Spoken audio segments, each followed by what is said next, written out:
Bonjour à tous, je m'appelle Louise, j'ai 22 ans et je suis atteinte du trouble de la personnalité borderline.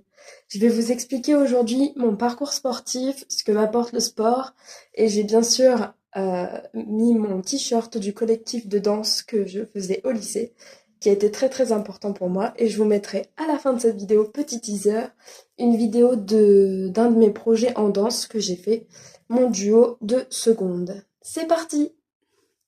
Dans ma précédente vidéo, j'avais omis de parler d'une des thérapies les plus importantes et qui m'a beaucoup aidée aussi, et qui m'aide toujours, c'est le sport. Quand même, le sport, c'est ce qui est le plus sain. Et j'en ai pratiqué depuis le début de ma jeunesse jusqu'à aujourd'hui.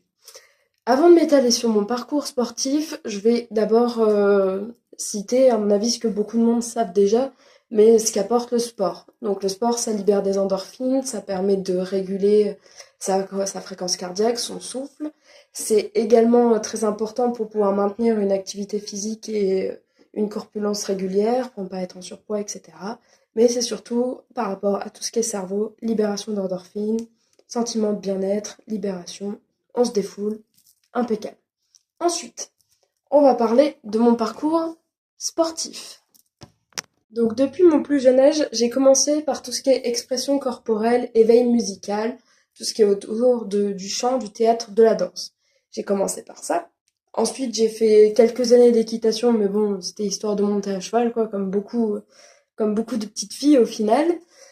Et puis, en CM2, j'ai un copain qui m'avait demandé si je voulais faire du karaté. Je fais karaté, bon, je suis en CM2, pourquoi pas. Et au final, j'ai fait 8 ans de karaté dans une association qui était super.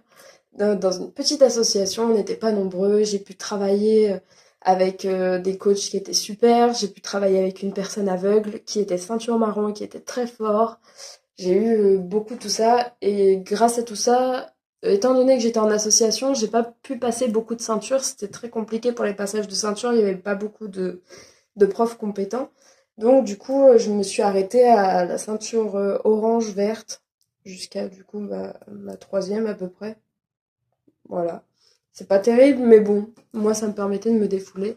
Et à chaque fois que je ressortais du karaté, je me mettais à pleurer parce que tout se libérait en fait. Ça me relâchait, ça me détendait et c'était quelque chose qui a été super pour moi pour apprendre à me défendre, pour avoir des jambes musclées, un bon équilibre, un bon ancrage aussi qui m'a été très important, notamment pour la danse.